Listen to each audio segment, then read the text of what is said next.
नमस्कार. विचार करा, काय होईल जेव्हा एका योगीचं आत्मिक सामर्थ्य एका भूत राजाच्या अफाट सेनेसमोर उभं ठाकेल. आज आपण नवनाथ भक्तिसार या प्राचीन ग्रंथातील 5व्या अध्यायाचं विश्लेषण करणार आहोत. ही फक्त एका संघर्षाची कहाणी नाही, तर सत्ता, नियंत्रण आणि करुणा यांची एक अविश्वसनीय गाथा आहे. तर या कथेचे नायक आहेत योगी मच्छिंद्रनाथ. ग्रंथात त्यांचं वर्णन कसं केलंय पहा. उगवत्या सूर्यासारखं तेज आणि नजरेत जणू अग्नी. हे फक्त शब्द नाहीयेत, तर त्यांच्या आत असलेल्या प्रचंड आध्यात्मिक शक्तीचं हे प्रतीक आहे. आणि याच शक्तीच्या जोरावर ते पुढे काय करतात तेच तर आपल्याला पाहायचंय. चला तर मग कथा आपल्याला घेऊन जाते एका घनदाट जंगलात. वेळ आहे मध्यरात्रीची. योगी मच्छिंद्रनाथ एका मंदिरात विश्राम करत आहेत आणि त्यांना आजूबाजूला काहीतरी विचित्र जाणवतंय. भूतांचं अस्तित्व. आता बघा, जिथे एखादा सामान्य माणूस भीतीने पळूनच गेला असता, तिथे मच्छिंद्रनाथांच्या मनात एक वेगळाच विचार येतो. आणि इथेच कथेला एक महत्वाचं वळण मिळतं. मच्छिंद्रनाथांनी या भूतांकडे धोका म्हणून पाहिलंच नाही. उलट त्यांना यात एक संधी दिसली. या भरकटलेल्या सैरभैर शक्तींना नियंत्रणात आणून एका मोठ्या चांगल्या कामासाठी वापरण्याची संधी. हा विनाश नाही, तर परिवर्तनाचा दृष्टिकोन आहे. हाच तर खरा योगी स्वभाव. आपला निर्णय पक्का झाल्यावर मच्छिंद्रनाथ लगेच कामाला लागले. त्यांनी आपली योजना अंमलात आणायला सुरुवात केली. पण इथे त्यांनी शारीरिक बळाचा वापर नाही केला, तर आपल्या योगशक्तीचा वापर करून एक असा सापळा रचला जो दिसला नाही, पण तोडणेही शक्य नव्हतं. त्यांची पद्धत बघा, किती पद्धतशीर होती. एक परफेक्ट स्ट्रॅटेजी. आधी त्यांनी शांतपणे त्या भूतांच्या हालचाली पाहायला, मग योग्य क्षणाची वाट बघितली आणि मग केला अचूक प्रहार. त्यांनी वापरलं स्पर्शास्त्र. हे एक असं शक्तिशाली अस्त्र होतं की ज्याच्या केवळ स्पर्शाने ती सगळी भूतं जिथल्या तिथे दगडासारखी गोठून गेली. पण ही तर फक्त संघर्षाची सुरुवात होती. कारण या भूतांचा एक राजा होता. त्याचं नाव वेताळ. जेव्हा त्याचे सैनिक वेळेवर परत आले नाहीत, तेव्हा त्याला चिंता वाटू लागली. आणि लवकरच या चिंतेचं रूपांतर झालं एका महाभयंकर रागात.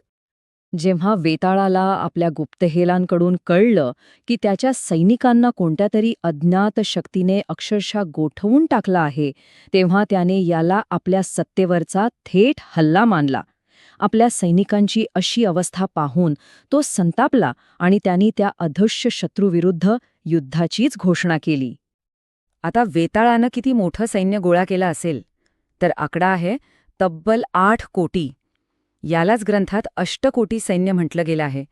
जरा विचार करा, एका बाजूला एकटे योगी मच्छिंद्रनाथ आणि दुसऱ्या बाजूला 8 कोटी भूतांची अमानवीय सेना. हा सामना किती विषम होता. आणि या अष्टकोटी सैन्याचं नेतृत्व कोण करत होतं? तर हे 8 महाभयंकर सेनापती. महावीर, महिषासूर, झोटिंग, मुंजा या नावांवरूनच त्यांच्या ताकदीचा अंदाज येतो. म्हणजे आता मच्छिंद्रनाथांसमोर केवळ एक सैन्य नव्हतं, तर एक महाभयंकर आव्हान उभं ठाकलं होतं. आणि अखेर तो क्षण आलाच. वेताळाचे सैन्य त्या जंगलात पोहोचलं आणि त्यांनी मच्छिंद्रनाथांना चारी बाजूंनी घेरलं. आता सुरुवात झाली एका अशा युद्धाला जे अभूतपूर्व होतं. एका बाजूला होती एका योग्याची दैवी शक्ती आणि दुसऱ्या बाजूला होता अमानवी शक्तींचा अथांग महासागर. एवढं अफाट सैन्य पाहूनही मच्छिंद्रनाथ अजिबात विचलित झाले नाहीत. त्यांची पहिली चाल होती बचावाची.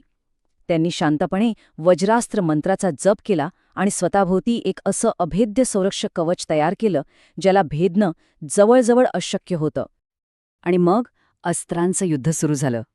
भूताने झाडं, डोंगर उपटून फेकले, पण वज्रास्त्राने ते सगळे हल्ले निष्प्रभ केले. मग त्यांनी वैश्वानर अस्त्राने अग्नीचा वर्षाव केला, तर मच्छिंद्रनाथांनी जलदास्त्र सोडून तो विझवून टाकला. म्हणजे वेताळाच्या प्रत्येक हल्ल्याला मच्छिंद्रनाथांकडे एक अचूक दैवी उत्तर तयार होतं. इथे आपल्याला शक्तीच्या 2 वेगवेगळ्या रूपांमधला फरक स्पष्ट दिसतो. वेताळाने आपल्या 8 सेनापतींना पुढे केलं, जे त्याच्या सैन्याचा भाग होते, तर दुसरीकडे मच्छिंद्रनाथांनी दानवास्त्र वापरून एकाच मंत्रातून 7 महाशक्तिशाली योद्धे निर्माण केले. ही निर्मितीची शक्ती होती, केवळ संख्येच्या बळाविरुद्ध. आणि मग आला युद्धाचा निर्णायक क्षण, क्लायमॅक्स.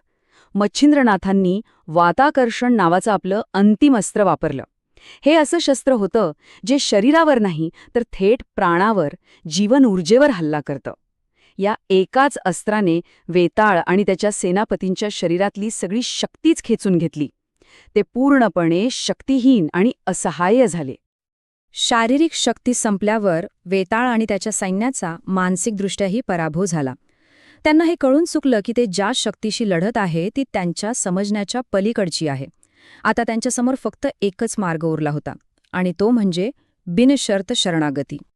त्यांचे शब्द होते, हे रक्षणकर्त्या, आम्ही तुला अनन्य भावे शरण आलो आहोत. आमच्या प्राणांचं रक्षण कर. हे शब्द त्यांची पूर्ण हतबलता आणि दयेची याचना दाखवतात.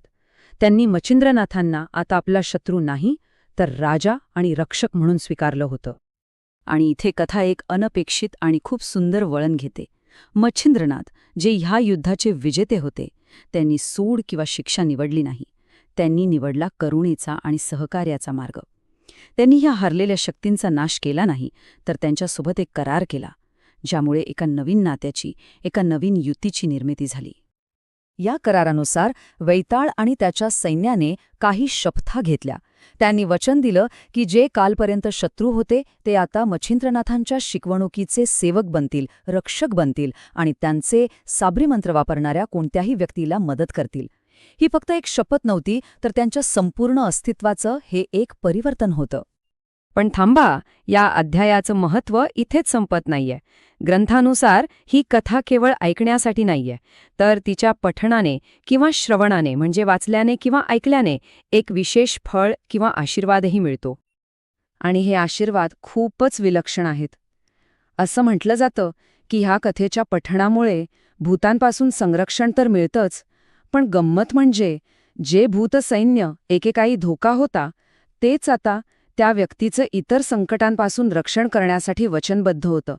म्हणजे शत्रूच रक्षक बनतात. आणि अशा प्रकारे या महासंघर्षाचा शेवट होतो. जिथे सर्व नाश होऊ शकला असता तिथे सन्मान आणि सहकार्याची स्थापना झाली. वेताळ आणि त्याचं अष्टकोटी सैन्य मच्छिंद्रनाथांना वंदन करून एका नवीन ध्येयाने आणि एका नवीन वचनाने बांधले जाऊन तिथून निघून जातात. तर ही कथा आपल्याला एका महत्त्वाच्या प्रश्नावर विचार करायला लावते. खरी शक्ती कशात आहे? विनाश करण्यात की नियंत्रणात? मच्छिंद्रनाथांनी दाखवून दिलं की आध्यात्मिक शिस्तीने निसर्गाच्या इनकंट्रोलेबल, केऑटिक शक्तींनाही एका सकारात्मक ध्येयासाठी वापरता येतं. ही केवळ एका योगी आणि भूतराजाची कथा नाही, तर संतुलन आणि करुणेच्या सामर्थ्याची एक कथा आहे.